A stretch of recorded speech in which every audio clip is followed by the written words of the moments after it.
In my professional life, I help families navigate the complex and emotional process of getting support for their aging loved ones. But I want to start by admitting something. It's not easy. I lost my grandfather.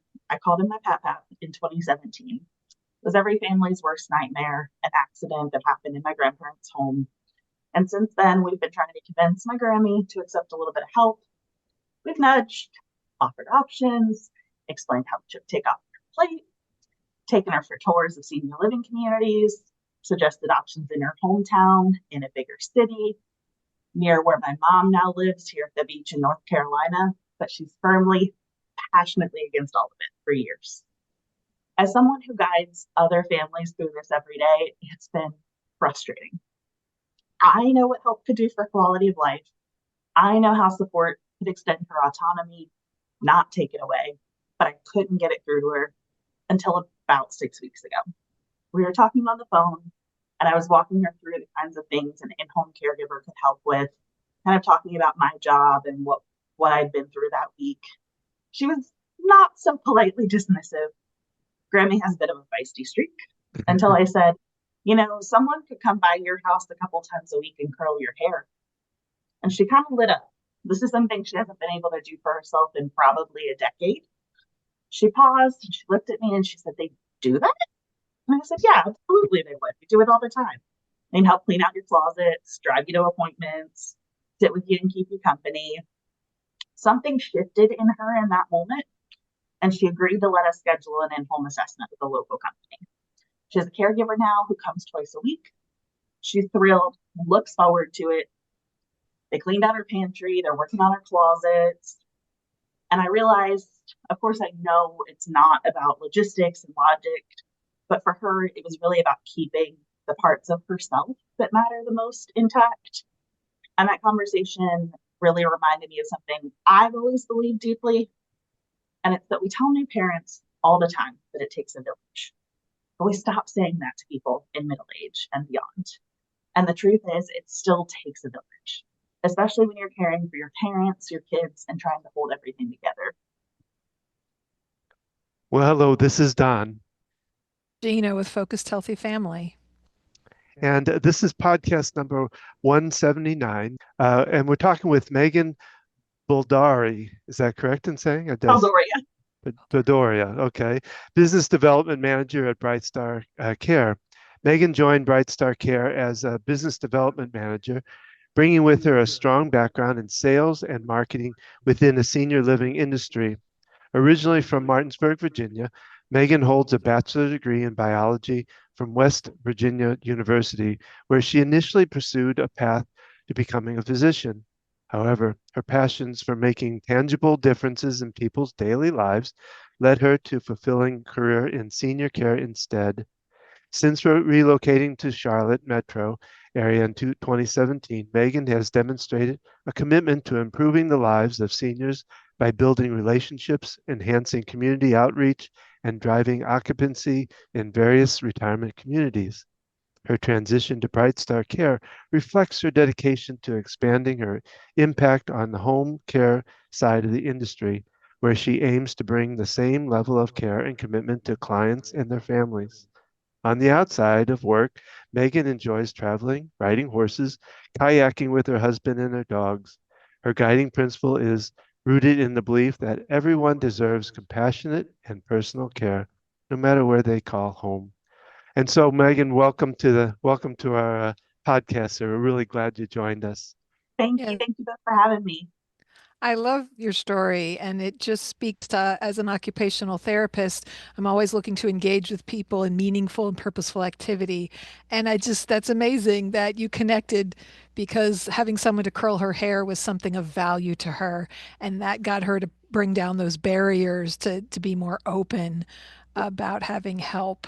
Um, And for all the years that we've had these conversations, I can't imagine it's the first time that I brought it up, but there was something about the way we were talking that day, the way I said it, that it was like a light bulb clicked with her.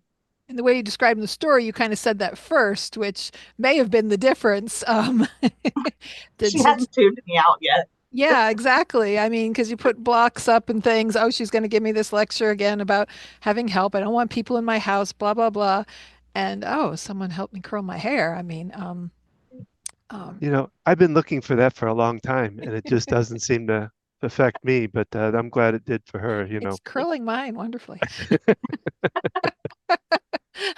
Uh, well, the first thing I kind of wanted to, I was looking over your website today. You and I just met a day or so, a couple days ago, Yeah, last prior, week I think. Yep. yeah, and but I was looking over the website, and you guys have such a gambit of things that you can do for the family. So I'd like to at least try to encapsulate somehow what BrightStar does in less than an hour's time. It's one of those things. I felt really lucky to come onto the team with BrightStar Care. We are a franchise with more than 400 locations across the US, but each location is individually owned and operated. So Carrie Sanders is one of our owners here in the three of the North Carolina offices. We cover about 11 counties outside of the greater Charlotte area and the North Mecklenburg strip. So Carrie's been here with BrightStar for something like 14 years, and kind of worked her way up into the ownership. And the really special thing about BrightStar Care is that we're not limited to doing only the non-medical things. So of course, we can really kind of guide our clients from early of just kind of needing help with maybe we're no longer driving anymore. We need someone to help us get to our doctor's appointments all the way through kind of end of life. We can do non-medical so we can help our clients get ready for their day. We can do things like curl their hair, help them clean out their pantries, but we can also do medical things. We can do wound care. We assist clients who have ventilators. We have clients on feeding tubes, so our nurses can come out to the home anytime, any day, 7 days a week, 24 hours a day. We're really here for our clients. And we offer nurse case management as well. And then also therapy services in the home. So we do physical therapy, occupational therapy, and speech therapy in the home with the help of our partners, Thrive Now Physical Therapy.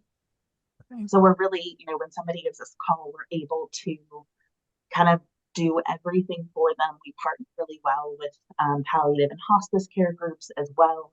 You could use both at the same time. We do that all the time. So really our goal is to be an extension of our clients' families. We want them not to feel like just, someone's coming in for a shift with their loved one, but that they've brought in another person who's going to love and care for their family member the way that they would. So last week, talked about the difference between home health care and caregivers at home services. So it sounds like you incorporate both. It sounds like you kind of outsource the therapy component. The nursing part is within BrightStar that you. So we do it. It's kind of an interesting relationship there.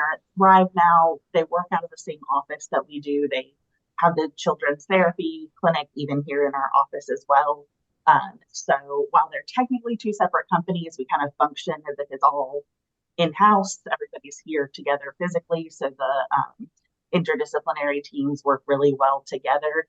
So we really are able to kind of roll it all in as one great service to offer. That's wonderful. And just a question about typical caregiver services aren't gone through insurance, but I know nursing care can be. So is that something you navigate as well? Absolutely. One of the really, I think, wonderful things that happened in 2024 is Medicare released what they call the GUIDE program, GUIDE. And so this allows any person who has a dementia diagnosis, Medicare will cover $2,500 a year of care. So that can be in-home care through an agency like ours. That can be adult day center care at somewhere like Gracious Living here in the Charlotte area. It can also be communities who will accept a respite through that GUIDE program. So with us, that gives clients 80 hours a year of care. And they can really use that how they want it in 4 hour blocks. So they could use 20 days, 4 hours of care, or they could do, a 3.5 day respite weekend if someone, if a caregiver needs to exit and maybe get a little break.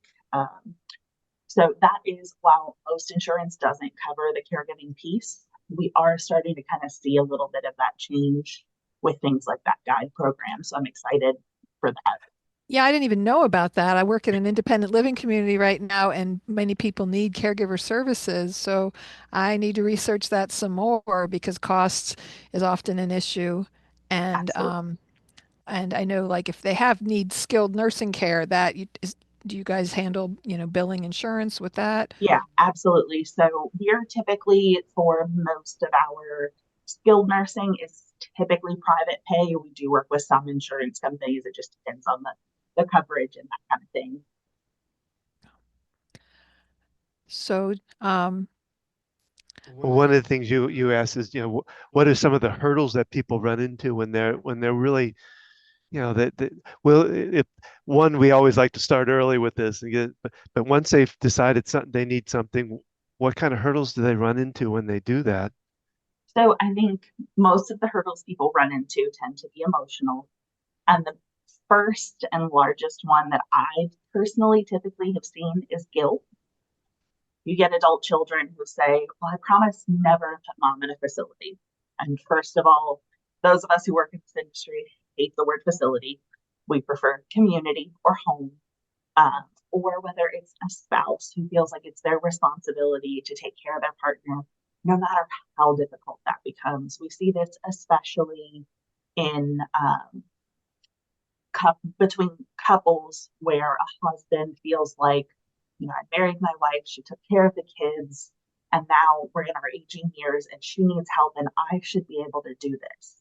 And people will kind of run themselves into the ground, feeling that way, being afraid to ask for help, feeling like it's some kind of weakness asking for that sort of help. And you see people manifest physical issues because of the stress of caring for their loved one. And it's so difficult to be in a place where your loved one is no longer able to care for themselves mhm. or to make choices, safe choices for themselves. So that's definitely one of the biggest hurdles I see to people getting care in general, is that they feel guilty about it. And that's what I feel like it's my job to remind them that those of us that work with seniors, we're here because we love it and we're here to support you, whatever that looks like. And I think a lot of people too, there's a term we call anticipatory grief, Mhm. which is grief that people experience before they lose their loved one. When someone's seriously ill, when they have a condition like dementia, and you're really kind of watching your loved one's personhood change into something that you're not used to. And so people kind of more in this gradually as they lose their personality, independence, and even their relationship the way it once was. And that is probably the other thing that's the most difficult for people, because they have this image of how their parent or their partner or their aunt or their uncle, whoever that loved one is that's aging, has been for the last 20, 30, 40, 50 years. And what life is like on the day to day now can be so different. And it's emotionally gut wrenching. It certainly is. My dad had Parkinson's, and in his later years had dementia. So that's exactly the experience that we, went through. And you said a powerful thing in your introduction about it takes a village. And I don't know if helping people to kind of think about in that aspect, just like raising kids, you need support. They're going through special challenges, special medical issues, whatever's going on with the person. Um, that it's okay to have outside help and support, just like you would, with children. And it's I've been working in senior care for about 6, 7 years now, and I'm in my early 30s now. So when I started, I was in my mid to late 20s. So kind of that age where everyone around you is having babies has been kind of where I've been the past decade or so. And so all the time I'm hearing, it takes a village, it takes a village. I don't have children of my own, at this point, but it's just something you hear constantly. And as I was started working in senior care, I thought, gosh, when do we stop saying this to people? Because we Mm-hmm. should really continue saying it forever. Mm-hmm. Yeah, it's powerful because people used to live close to their loved ones and it was easier. I know, Don, you talked about with your grandmother, she traveled around to different families' Oh God, houses. yeah. Not that that was ideal, but you lived close enough to each other to be able to do those kinds of things. And obviously, families that kind of grew up in this, same home, right there with each other, that's often not the case now, and it is more challenging. You have children who live states away or busy traveling, and people moved. I see it all the time, especially in the greater Charlotte area. People moved here because they got to that place in life where they needed support, and one of their kids lives here, and so now they're here. Um, and Yeah, so just even though they have a child here, they're still busy and they've got their own family, and there's still that component that it's not um, necessarily everything they need for support, and just knowing what companies are out there and what different services are out there. I'm just excited to learn more here about BrightStar because I don't know how long have they been in the area? So the our office here in Cornelius was the first one that opened. It was originally in Concord 14 years ago. The Okay. Gastonia office has been here for 12. And then Carrie actually just opened the Denver office back in September. Okay. Okay. I've Ever heard kind it, of and I've go around Charlotte. associated I've associated it with pediatrics, probably because I'm an occupational therapist and I might see positions and on the pediatric end of things. But Actually, of course, most of our business is geriatric, but we do actually service pediatrics through geriatrics. So we can assist people with children who need help at home as well, whether those are medical needs or a parent with a child who really needs a caregiver, and maybe their primary caregiver needs a break or needs to go to work or those kind of things. We can do that too. it's so fitting with our business, and this podcast really revolves around caring for the whole family, caring for our children, our loved ones, ourselves, and so it's just such a perfect fit. Us too. Well, my grandmother hated that though method because it was like about every month and a half they'd move her to another, and it was one of her own kids, but it was just this change of atmospheres over and I mean just constantly over and over again, and she hated every bit of it. She didn't like being away from the house anyway, which I think most people that age don't want to be away from their house, and I think that's one thing that when I was looking over your bio is that you're really about aging at home, that whole idea of it. I think that's wonderful. I think too that's probably, at least it seems, watching trends in the industry, that seems to be where people want to be. Mhm. People want to stay in their homes. They want care to come to them. If they do go into a senior community, the trends we're kind of starting to see are smaller communities. We're seeing a lot of what we call family care homes here in the greater Charlotte area. So 6-bed communities that were either homes converted into a community or built from the ground up to be for senior care, but to be small. So you have, one or two caregivers there, more one-on-one care, especially for people who are experiencing any sort of memory loss. Those living situations seem to be the way the industry is moving.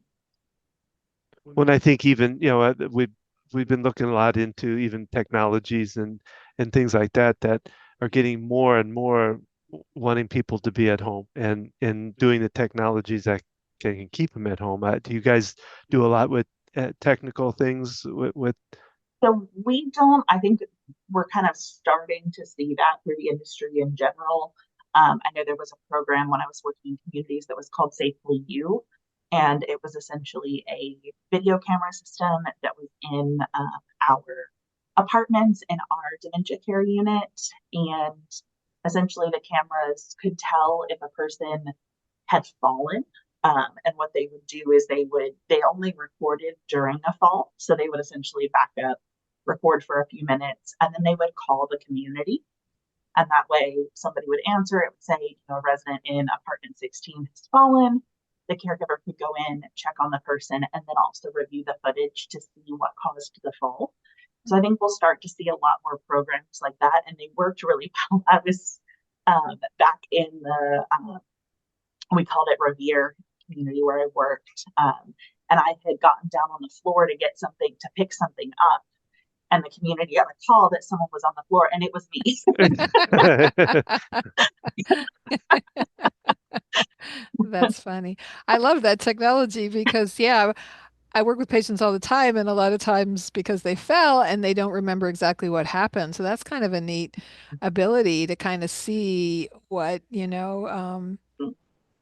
contributed to that fall, because that's often a big mystery. I don't Yeah, know. I just got absolutely. up out of Especially bed and I fell. I don't know what happened.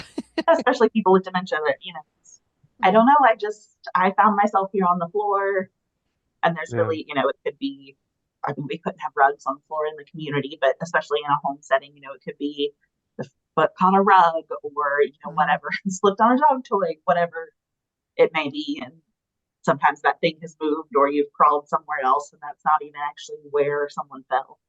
Yeah.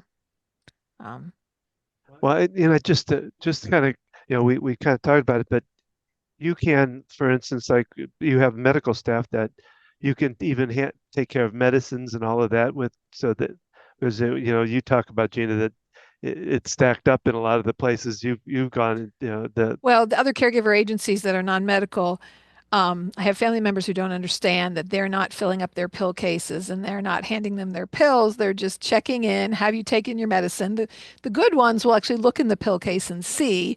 But so if with having nurses in place, that's something that you guys can provide with nursing And don't get care. me wrong, our clients definitely still ask our home health aides and our CNAs to do their medications. At that point, when they do start asking that regularly, that's when we can say, okay, you know what, I think it's time to have one of our RNs come in once a week, fill the pill box on Monday, and then the caregiver can ensure we've taken the meds throughout the week.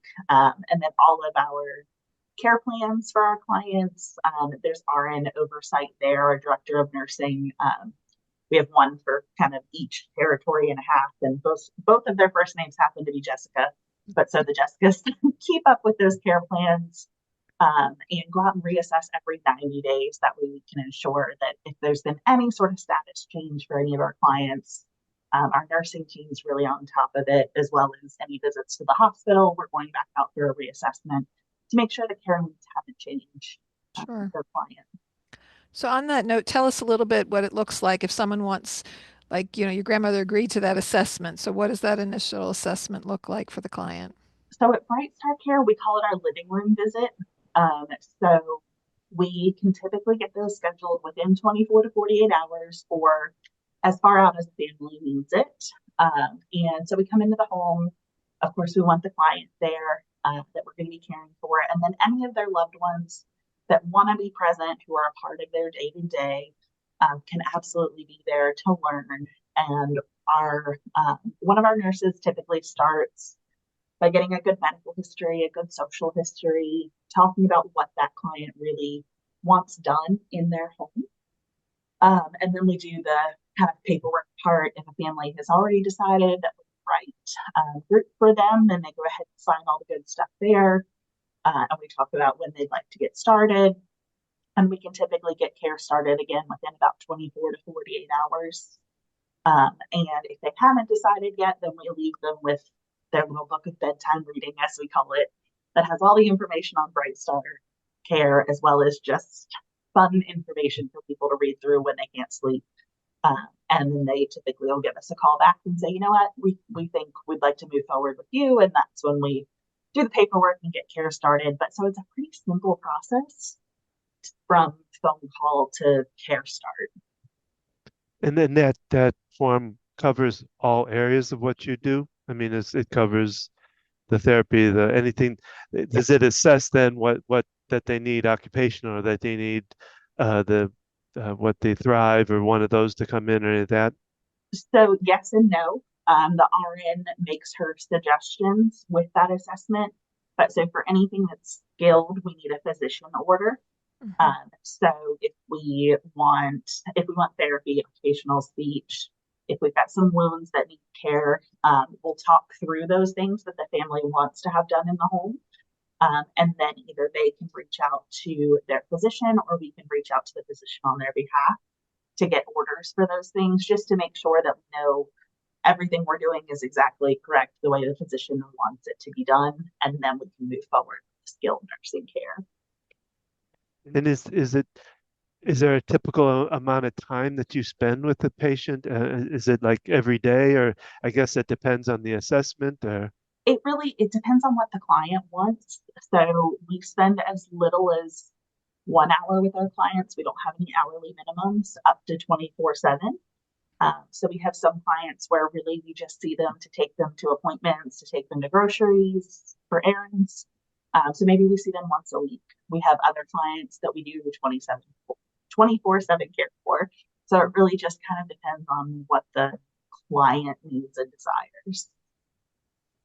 I love that it's the continuing of care. It's like my dad in the last few months lived in a memory care facility, and there was a home health agency that worked at a facility, and they met with the staff there to have that continuity so that the people in the building caring for him could communicate with the therapists and that.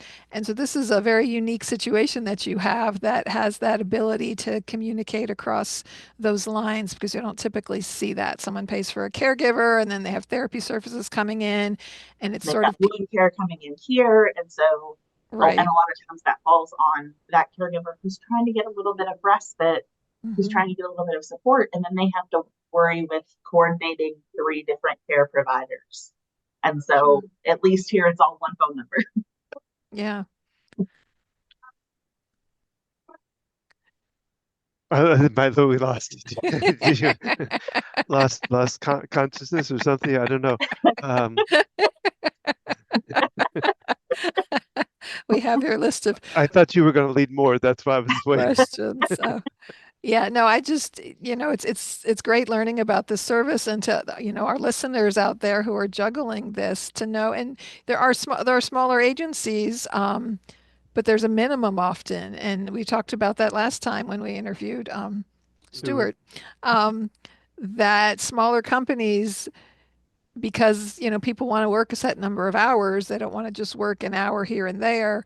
The larger the company, the more ability you have to be able to provide that hour care at a time that some people that's all they need and they can only afford the minimum of what they need. And so um, it makes a difference because you're right, people need to be driven to appointments, people need looked in on medication, shower assistance, all those things that don't take a whole lot of time. um, And we're a little bit unique too in that we're staffed 24/7. oh, So someone live and local answers wow. our phones 24/7. Just so Wow. happened to be my on-call this weekend, this last weekend. So one of Okay. us every weekend, every evening when we leave the office, takes the on-call cell phone home with us. So if you have an issue at 11 o'clock at night, we have 24/7 nursing offered as well. So, if you've got a question, our nurses can get on the phone with you and kind of talk you through, tell you, this definitely sounds like something you should go be seen by a physician for immediately, or it can probably wait until your, primary care is open on Monday, those types of things too. But it's just kind of nice to have that support where when you call, you're getting the voice of someone you know. That's powerful because, as we all know, just anywhere we call doctors' offices, we're not getting a real person. And I think that probably appeals to a lot of people to know that they can call after Anytime, yeah. hours and actually get to speak to someone and not just a voicemail service who can just take down your information. And yeah, that's very And it helps us unique. provide better care to our clients too, where if a caregiver calls out, late at night for a shift tomorrow at noon, we already know to be working on that at, 6, 7 a.m. People are starting to wake up. So, less opportunity for a client's shift to be missed, even if somebody's sick. Yeah. Yeah. No, that's wonderful. That's, um, Well, and you know, you uh, w- what I was going to ask is talk about people, this idea of someone feeling like they've lost, they've failed in their loved one. What would be some of the recommendations you would recommend for somebody that's on this journey, going down this path? The first thing I would say would be anyone who is feeling like they've failed their loved one, if you're having that feeling, that's really how you know that you haven't failed your loved one. Because someone who's failed, someone who's given up, they're not even asking that question. They're Yeah. so far beyond it. So kudos to you if you feel like you're in that place where you're overwhelmed, you feel like a failure. The first thing I would say is know that there's help out there, know that there's support. Um, that so we talked a little bit about earlier about, our services are private pay, and that's not affordable for people. But there are other services out there. There's a great program in North Carolina called the PACE program. The greater Charlotte area are specifically a senior TLC, and they do all inclusive care for the elderly. So they're a really great group where if someone's finances don't support private care, we can get you signed, we can get you help through senior TLC. We actually even contract with them. So we do in-home care for some of the senior TLC clients in their homes. So you're still getting care through BrightStar, but it's at a way that's affordable for you. And so many people don't know about the PACE programs, and I fully love and support those programs. I think they're absolutely phenomenal when it comes to senior care. But so I just don't want people to ever feel like there's no answer. Mhm. And I don't ever want anyone to feel scared to call, to reach out. If you call somewhere like me, any group, if you just Google home care near me, most of the people who work in this industry, especially in this area, um, we really do it because we love the people that we work with. We want to make sure that we improve the lives of everyone we talk to. And so if you talk to me and my services maybe aren't quite right for you, I'm not going to just hang up the phone on you. And neither are any of my office staff. They all have a flyer that has, if someone's calling looking for these services, here's who to call. So I think if you can just find the time, find the moment, find the little bit of peace to pick up the phone and call, I promise you there's someone that's there to help, even if your first phone call goes to a person who can't. Mhm. Mhm. Yeah, and No. just knowing those other resources out there. I know like my mom got funding through Parkinson's Association local to where they were. They were in South Carolina at the time that paid for so many caregiver hours a week because it can get costly. Even people who can, afford the majority of it, it adds up over time. Oh, And absolutely. you never know when you're caring for an aging loved one, even with a debilitating condition, like how long are they going to live? It's a mystery. And seeing that in picture. So that's great that you share those resources about the PACE program and other funding sources because some people just think I can't afford this. I can't have it and they put it out of their mind and don't even know there's places where they can get funding. Yeah, there's PACE, there's DSS. A lot of people I think don't know about the assistance they can get through DSS, because that's really need based. It's not income based. So if someone has the need, they're gonna get it. It's gonna take a little bit more time, probably, paperwork that goes with getting support through DSS, but it's something, just kind of another one of those resources people that don't always have at the front of mind. Well, Sure. let me bring just a thought there, because when you say DSS, I think of children. Yeah, Does DSS follow into the senior world too? yeah, they sure do. And so in our Gastonia office, we staff care, in-home care for several DSS clients as well. Uh, Contracted through them to make sure there again that they get that assistance that they need. Well, that's good to know. I never thought about that. Yeah, and Yeah, well, each county's different and separate, so kind of what they allow is different, but it Yeah, is need based. yeah. yeah. Yeah, that's out there because I've worked in home care and that. And if you're concerned about someone's living situation, either abusive situation or just they're really their setting at home is not safe. Yeah, that reaching out to them as a support system. So yeah, this conversation has been wonderful, just talking about what BrightStar has to offer, just how you pull together support in different avenues. I'm eager to dig more into learning about the guide program because that could be a big game changer if It's, Medicare's going yeah, to it's, pay for some caregiver support and services. Because I know I've got patients with VA services and the cutbacks that are happening now, and I need service to care for my wife, although I'm the veteran, but it won't pay for her care, and it's getting frustrating. The changes that are happening, unfortunately, just are affecting people and the services they need. So, what else would you like to share? If there's anything else, people to take away about BrightStar and the care that you guys can provide today? so I think the biggest thing for me is I always want people to feel like they're not alone. It definitely can feel somewhat that way sometimes, especially when people are juggling caring for littles, caring for aging parents, seniors, seasoned adults, as we sometimes call them. And it's so complex, and there's so much division that we see in the world right now. But I think at our core, human beings are resilient and show up for one another. And I I should learn to do this a little better in my own life. But when you're feeling like a burden, try and pause and ask yourself, if the roles were reversed, would you see this as a burden? Because the answer is probably no. And reaching out for support is one of the strongest things that you can do. It's not a weakness. So wherever you are in your journey, whatever you're doing right now, it's enough, and you are That's wonderful. That's beautiful. And how can just real quickly, how can they connect up with BrightStar? Yeah, absolutely. So you can go online to find us. You can brightstarcare.com and you can search by zip code.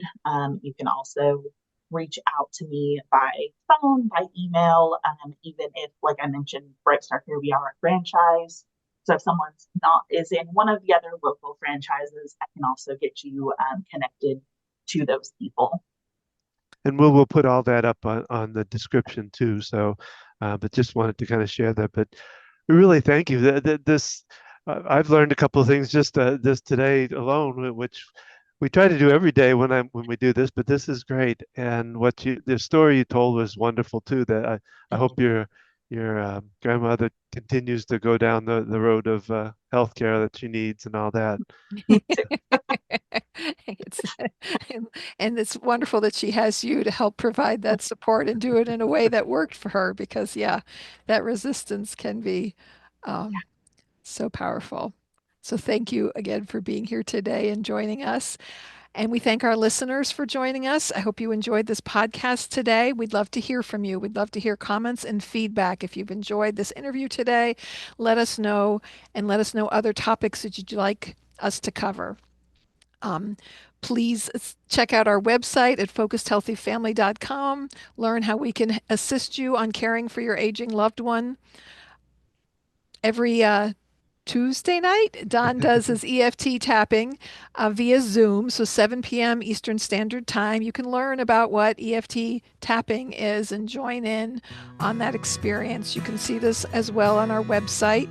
You can find us on Facebook at Focused Healthy Family, Instagram, Focused Healthy Family 1, YouTube. Again, if you're listening to this, you can also see all our podcasts now on YouTube. And join us every Thursday when we air a podcast. And remember, how you speak to your children and your loved ones today shapes their future and yours.